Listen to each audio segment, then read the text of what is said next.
Hi friends, இன்றைக்கி நான் என்ன ஷேர் பண்ண வந்தேன்னா எங்கள் பூஜை அறை இது தான். எங்கள் பூஜை அறையில் யார் வீட்லேயும் சொல்ல முடியாது, ஒரு சில விஷயங்கள் தெரிஞ்சவங்க வீட்டில் இருக்கும். ருத்ராட்சம் இது நான் சிவராத்திரிக்கு அவர் மேலே போட்டு அபிஷேகம் பண்ணது ருத்ராட்சம் இந்த வருஷம். அது கீழே வந்து சால கிராமம்னு இருக்குது. அது நிறைய பேருக்கு தெரியாது. சால கிராமம்ன்றது வந்து பெரும்பாலும் எல்லார் வீட்லேயும் இருக்காது, சரிங்களா? அது வந்து பார்த்திங்கன்னா ஆக்சுவலாக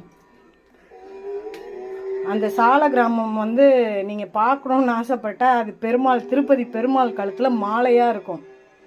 பார்த்திங்கன்னா தெரியும், கருப்பு கலரில் இருக்கும். அதில் வந்து எனக்கு 11 முகம் கிடச்சிது.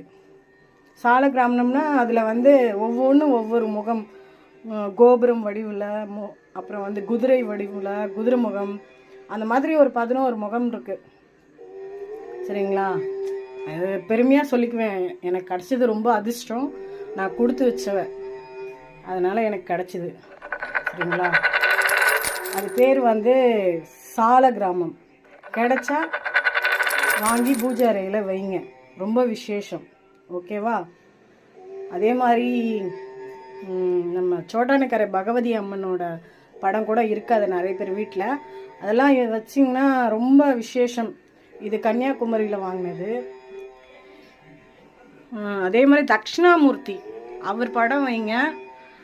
அன்னலக்ஷ்மி, இதெல்லாம் வந்து கொஞ்சம் முக்கியமான விஷயங்கள். அன்னலக்ஷ்மியெல்லாம் வச்சிங்கனாக்கா சாப்பாட்டு பிரச்சனை அதெல்லாம் இருக்காது. நிறைய பேருக்கு பணம் இருந்தால் கூட சாப்பாடு பிரச்சனைகள் இருக்குது, அதெல்லாம் சொல்கிறேன். அப்புறம் பார்த்திங்கன்னா இந்த சோட்டானிக்கரை பகவதி அம்மன் வச்சிங்கன்னா நெகட்டிவ் எதுவும் உள்ளே வராது. நம்ம தட்சிணாமூர்த்தி எதுக்கு சொன்னேன்னா, குபேரரும் இருக்கார். தட்சிணாமூர்த்தி எதுக்கு சொன்னேன்னாக்கா, அவர் வந்து எல்லாத்துக்குமே நல்லது.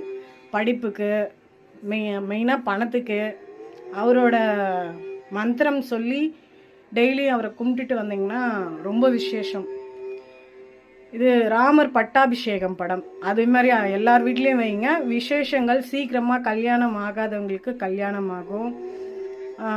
நிறைய நல்ல விஷயங்கள் நடக்கும். வீட்டில் சுபகாரியங்கள் நிறைய நடக்கும், சரிங்களா? அதே மாதிரி அது வந்து காரைக்குடி கஜலக்ஷ்மி அம்மன், காரைக்குடியில் அந்த மாதிரி தான் பெயிண்டிங், இந்த மாதிரி தான் அவங்க கலை இருக்கும், சரிங்களா? அதனால் இதெல்லாம் வீட்டில் ஒரு முக்கியமான படங்கள். ராமர் பாதம் வைங்க, அப்புறம் கிருஷ்ணர், துர்கை. எங்கள் வீட்டில் கொஞ்சம் டிஃப்ரெண்ட் பஞ்சமுக ஆஞ்சநேயர் இருப்பார். இதெல்லாம்